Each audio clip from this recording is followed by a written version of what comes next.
Olá, eu sou o pastor Adejalan Ramos. Nós estamos iniciando hoje um novo trimestre da Escola Bíblica Dominical. O nosso tema nesse trimestre é o Tabernáculo, símbolos da obra redentora de Cristo. Essa é a nova revista comentada pelo pastor Elienay Cabral. Então, nesse trimestre, vamos estudar acerca do tabernáculo, um tema relevante e importante, embora difícil, complexo, dentro do contexto do Antigo Testamento. Bem, a lição de número 1, o tema é Tabernáculo, um lugar de habitação de Deus. Esta lição é uma lição introdutória, por isso é interessante que o professor de escola dominical possa considerar esse aspecto introdutório. Então, nesta lição, nós vamos considerar aspectos introdutórios acerca do tabernáculo. A lição, inicialmente, ela comenta acerca da construção do tabernáculo. A lição é baseada em Êxodo, no capítulo 25. Então, o professor da escola dominical deve considerar inicialmente o texto bíblico, deve fazer a leitura do texto bíblico com os alunos e também fazer um estudo minucioso neste texto de Êxodo 25. Bem, em Êxodo 25, Deus ordena então a confecção do tabernáculo. Depois de um período em que Moisés esteve no Monte Sinai por cerca de 40 dias, Deus lhe apresentou os métodos de adoração a ser dados ao povo. Moisés forneceu instruções e o povo confeccionou os objetos usados na adoração. Deus, ele entregou a lei para a nação de Israel. O período em que Israel peregrinou no deserto foi um período em que Deus constituiu Israel como nação. Israel foi constituído como nação no período de peregrinação no deserto. Ali no deserto, Deus então entregou a lei. A lei regulava todos os aspectos da nação de Israel. Aspecto social, ético, moral e também o aspecto religioso. É dentro desse aspecto religioso que entra então o tabernáculo. Deus ele instituiu o tabernáculo, inclusive, com o objetivo de se aproximar do povo. Deus, quando instituiu o tabernáculo, Deus tinha este objetivo, o objetivo de habitar com os homens. Esse era um dos objetivos de Deus. Outra razão era fazer do tabernáculo uma antecipação das glórias que viriam depois. No período do Novo Testamento, muitas glórias seriam reveladas. Por antecipação, Deus queria que o tabernáculo já fosse um momento que essa glória acontecesse. Em terceiro lugar, ensinar ao povo o conflito entre a santidade de Deus e a pecaminosidade do homem. Outro objetivo de Deus ao estabelecer o tabernáculo era exatamente tornar aquele lugar como lugar de adoração e louvor a Deus. Outra razão era a necessidade de um lugar para os sacrifícios.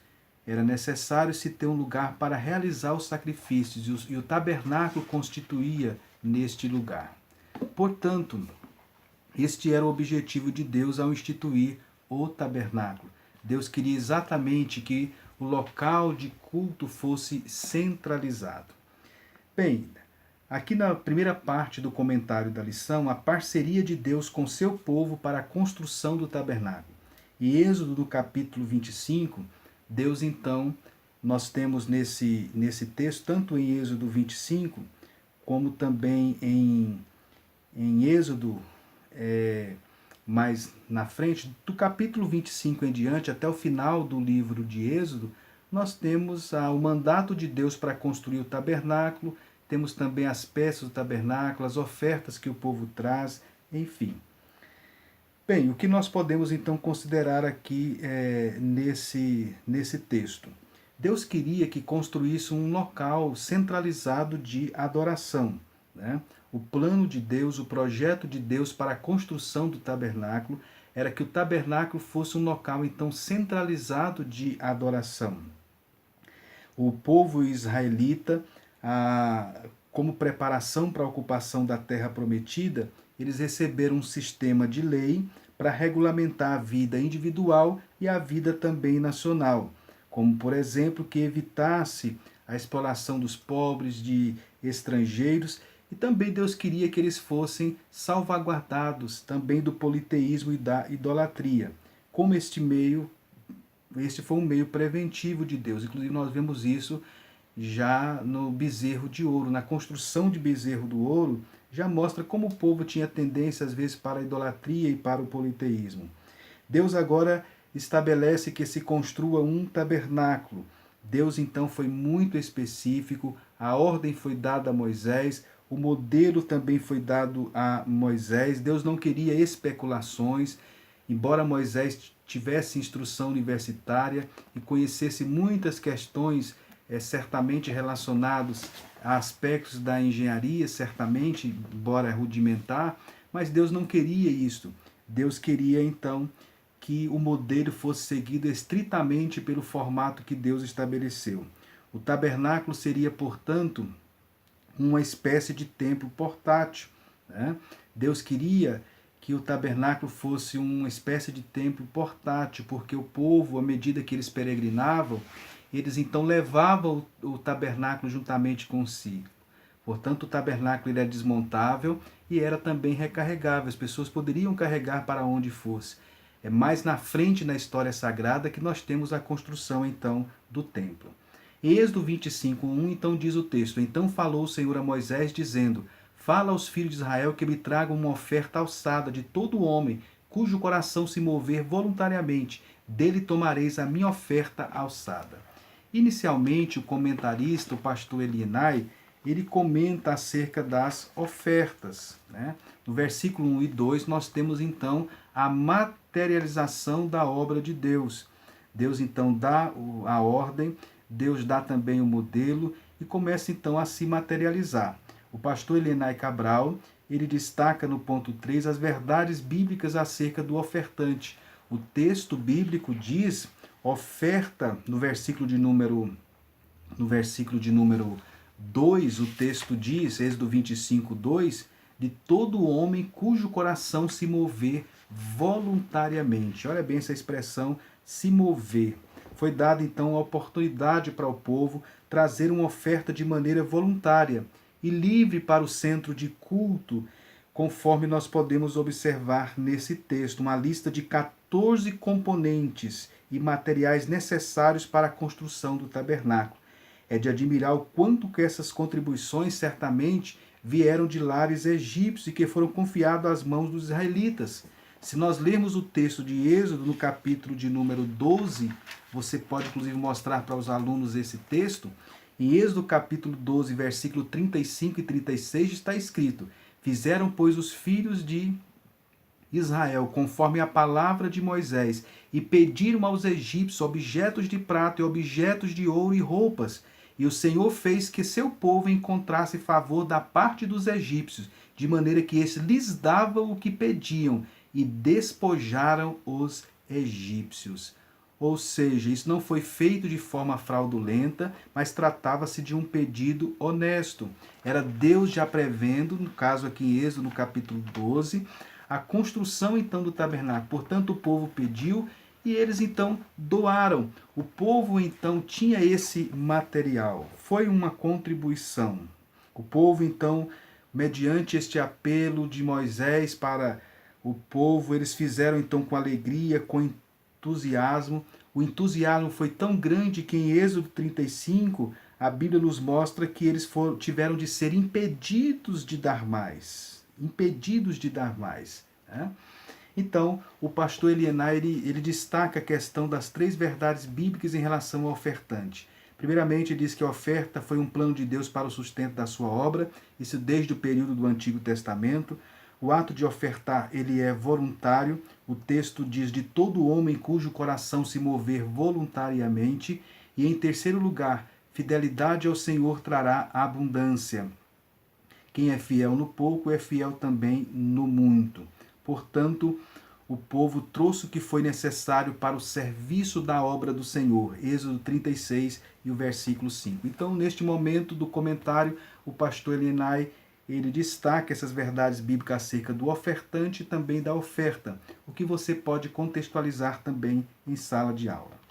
Bem, continuando o texto de Êxodo no capítulo de número 25, o texto então diz, no versículo 3, esta é a oferta que dele recebereis. O Deus ordenando que deveria receber do povo ouro e prata e bronze. Ouro, prata e bronze. No versículo 4, e estofo azul e púrpura e carmesim e linho fino e pelos de cabra. Aqui então já está se referindo ao material em que iria se recolher do povo, né? Da doação. Essas cores, o texto no versículo 4 fala estofo azul e púrpura e carmesim. Essas cores eram produzidas pelo tingimento do fio. Azul, por exemplo, de um molúsculo. Púrpura de uma secreção de uma lesma murex. E o carmesim de ovos pulverizados e corpos de certos vermes que se prendiam nos azevinhos. A derivação de diferentes cores de tintas de diversas fontes naturais demonstra um grau de substancial de sofisticação técnica no trato de fibras têxteis e tecidos. Então já era um elemento sofisticado então naquela época. O texto também diz no versículo 4, o linho fino. O linho fino, o Egito era famoso pela excelência na produção de fios de linho retorcido. Então, nesse versículo 4 já vemos aí uma espécie de materiais que o povo então deveria trazer e que Moisés deveria receber. No versículo 5 diz peles de carneiro, tintas de vermelho, peles finas e madeira de acácia. Olha bem, peles de carneiro e tintas de vermelho. Depois que a lã era tosada e tingida, ficava parecida com couro de marroquim. O texto também diz madeira de acácia. Essa madeira de acácia era madeira dura, durável, compacta e aromática do deserto. Evitava por insetos roedores de madeira. Era considerada boa para a fabricação de armários. Também podia ser encontrada em quantidades suficientes na península do Sinai. Então, nesse versículo de número 5, peles de carneiro e madeiras de acácia.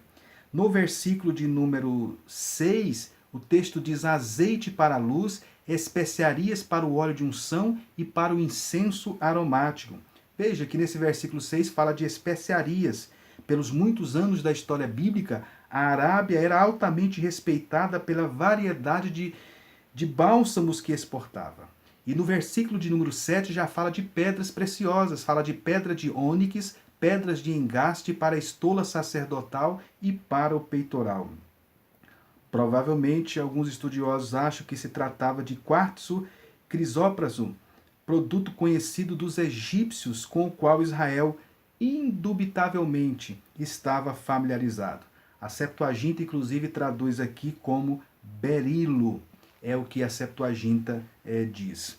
Então, nesse versículo 7, nós temos as pedras. No versículo 8, e farão um santuário para que eu possa habitar no meio deles. Farão um santuário. A palavra tabernáculo, ela é um nome derivado do verbo habitar. Era o nome apropriado para a construção que seria a presença de Deus com o seu povo. Né? O local, o lugar da presença de Deus com o seu povo. A sua presença estaria entre os querubins, mas a sua presença também se encontraria com Moisés. Então, era o santuário, o tabernáculo. O tabernáculo ele foi chamado de santuário. Interessante nós observarmos os nomes que o tabernáculo recebeu ao longo do Pentateuco. Ele foi chamado de santuário, porque denotava o lugar sagrado, ou seja, posto à parte, ou seja, lugar santo. Ele foi chamado também de tenda, que indica a habitação temporária ou desmontável. Também foi chamado de tabernáculo, que quer dizer, de onde vem a palavra, a origem do termo tabernáculo é de habitar, que designava o local da presença de Deus, bem como outros títulos. Ele também foi chamado de tabernáculo da congregação ou reunião, e também foi chamado de tabernáculo do testemunho. São nomes que o tabernáculo recebeu ao longo do período do Pentateuco. Então, aqui em Êxodo 25, como também em Êxodo no capítulo de número 34, nós temos então a ordem para a construção e a trazida das ofertas do povo. Isso é comentado então na segunda parte, então, da lição. O tabernáculo foi um projeto de Deus. Logo em seguida, ainda no finalzinho da segunda parte, o pastor Elienay, ele comenta agora sobre os locais do tabernáculo, né? Os locais do tabernáculo, ou seja, as partes do tabernáculo, né? O leitor deve ter, né? Você que está nos ouvindo deve ter. Eu tenho aqui uma imagem, embora ela está um pouco grande, não sei se é possível você ver, mas nós temos hoje muitas imagens aí em bíblias, em fontes. Aqui está a imagem então do tabernáculo, né? Aqui é uma visão geral então acerca do tabernáculo. Tá para você ver, né? O átrio, o lugar santo e o lugar santíssimo e as peças e também as peças em particular. Então, nesse momento aqui, o pastor ele faz um comentário acerca das peças do tabernáculo. Inicialmente, você pode observar aí, no texto nós temos o pátio. O pátio era a parte externa do tabernáculo, que era chamado também de átrio. Era cercado por uma cerca feita de cortinas. A medida do tabernáculo era exatamente 50 por 25 metros. Né? Era a medida então do tabernáculo. Quando você entrava, a primeira parte então era chamada de pátio ou átrio. Essa parte era fechada por uma cerca de cortinas e presas por ganchos e pinos. Então era o átrio, né, do tabernáculo. O pátio, como é também chamado. Logo em seguida, ele fala sobre as peças, né, que estavam ali. Nós temos então exatamente o altar, né, de bronze, onde era realizado o sacrifício. Nós temos também a pia. Né? A pia era onde o sacerdote, então, ele se lavava. Ele faz um comentário aí acerca disso. O altar do holocausto, que é este aqui, era o altar onde era realizado, era também chamado altar de bronze, onde era realizado o sacrifício. Logo depois tinha a pia de bronze, ou chamado também lavatório. Era onde o sacerdote lavava as mãos, os pés, antes de entrar no interior do tabernáculo. Logo em seguida, nós tínhamos então o segundo momento, né, que era o lugar santo, onde estava a mesa com os pães da proposição, estava o castiçal, conforme você pode ver, e estava também o altar do incenso. E lá dentro, no lugar santíssimo, estava a peça principal do tabernáculo, que era exatamente a arca do concerto. Então, é importante você observar e não deter muito tempo nessas peças do tabernáculo, que vai ser estudada ao longo do trimestre. Ao longo do trimestre nós vamos estudar com mais detalhes acerca dessas peças do tabernáculo. Então, que o professor de escola dominical possa ter o bom senso para não se deter muito. Aqui é uma lição introdutória, então apenas apresente de forma geral as peças do tabernáculo, porque ao longo do trimestre será estudado com mais detalhes. E logo em seguida, a terceira parte, o pastor Elienay fala sobre a relação tipológica entre o tabernáculo e a igreja. Aqui é o momento, então, ideal para o professor de escola dominical ele chamar a atenção dos alunos que este estudo do tabernáculo ele envolve um aspecto importantíssimo de uma área de estudo da Bíblia, que é a chamada tipologia bíblica. Tipologia bíblica. Então, o tabernáculo ele tem tipos, ele tem elementos tipológicos. E nós temos um dos ramos do estudo da Bíblia, uma vamos dizer assim, uma das formas de se estudar a Bíblia é exatamente através da tipologia bíblica. Existem alguns princípios relacionados à tipologia bíblica. Então, nesse momento, talvez esse seja um assunto novo para muitos dos alunos ali na classe de escola dominical que não sabem o que é tipologia bíblica, que não sabem os fundamentos da tipologia bíblica. Esse é um campo complexo, embora bem presente em alguns momentos do Antigo Testamento. Então, que o professor de escola dominical comente acerca de princípios da tipologia bíblica, como por exemplo, tipo, antítipo. O que era um tipo? Um tipo poderia ser um sinal, uma figura, enfim, um antítipo era a verdadeira figura. Então o tipo é exatamente o elemento temporário, é o objeto da lição, a revelação temporária. Poderia ser uma pessoa, um evento, uma instituição vindoura. O antítipo é o cumprimento daquilo que havia sido predito.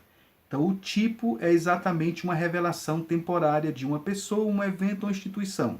Já o antítipo seria o cumprimento daquilo que tinha sido predito. Por que Deus fez isso no Antigo Testamento? O saudoso pastor Antônio Gilberto, ele dizia que nesse período é como se a nação de Israel ainda fosse criança e precisava conhecer através de figuras. Quando a criança é bem pequena, se estuda através de símbolos, de figuras. A imagem é fundamental para ela compreender. E nesse período, ainda da infância da nação de Israel, Deus precisava falar através de figuras para que eles pudessem conhecer. Por isso, a tipologia bíblica. Deve-se ter cuidado também, porque o terreno da tipologia bíblica pode ser areia movediça. Tem pessoas que veem tipo em tudo. Não é bem assim.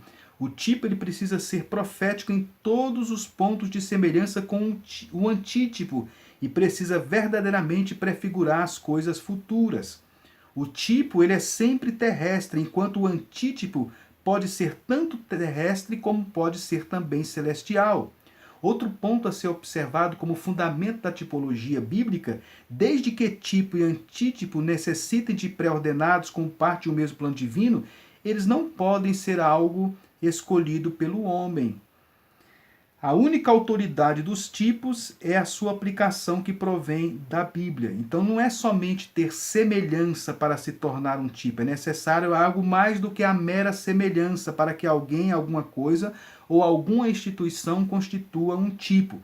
A Escritura Sagrada exigia, inclusive no Antigo Testamento, o endosso de 2 ou 3 testemunhas para confirmar uma verdade. Então são elementos básicos que se deve considerar de princípios da tipologia bíblica. Nós temos vários exemplos e eu creio que ao longo do trimestre nós vamos observar isso. Por exemplo, o cordão azul. Enfim, nós temos também a doutrinas bíblicas prefiguradas, né, no período do Antigo Testamento, material como a prata, o sangue, o ouro, os rituais, tudo aquilo de uma certa forma eram então elementos riquíssimos da simbologia bíblica. Portanto, professor da escola unical, o pastor Linenay, ele termina fazendo uma relação da igreja com o tabernáculo de Deus aqui na terra.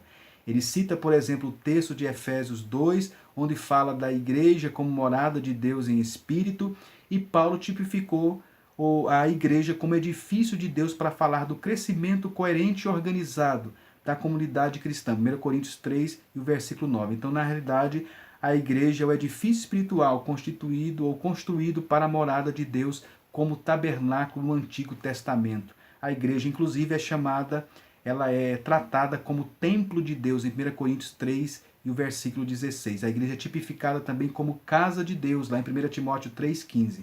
E em Efésios 2,22, a igreja é o tabernáculo espiritual, onde Deus habita e se manifesta de forma gloriosa. Portanto, esta lição tem o objetivo, então, de introduzir o tema do trimestre. Então, que o caro professor de escola unical possa, então, fazer uma apresentação acerca da lição, né, para os alunos, que o professor dê uma visão, leia primeiramente também as lições de uma forma geral, para que o professor não venha, às vezes, adiantar algo que vai ser comentado numa lição para frente, e venha nesta lição 1 abordar os aspectos, então, introdutórios. Faça um comentário de Êxodo no capítulo 25, destacando os pontos principais. Depois apresente, então, o tabernáculo, se possível mostre imagens. Apresente também cada figura do tabernáculo. E, por último, fale sobre a tipologia bíblica, que é um campo riquíssimo também para este estudo. Portanto, que Deus abençoe a todos e vamos, então, para renovar as nossas forças e o nosso ânimo para esse novo trimestre. Vamos enriquecer os alunos da nossa escola unical com este tema relevante, o tabernáculo, símbolos da obra redentora de Cristo. Que Deus abençoe cada aluno e cada professor de escola dominical e que tenhamos um bom início de trimestre, esse segundo trimestre de 2019. Que Deus abençoe a todos.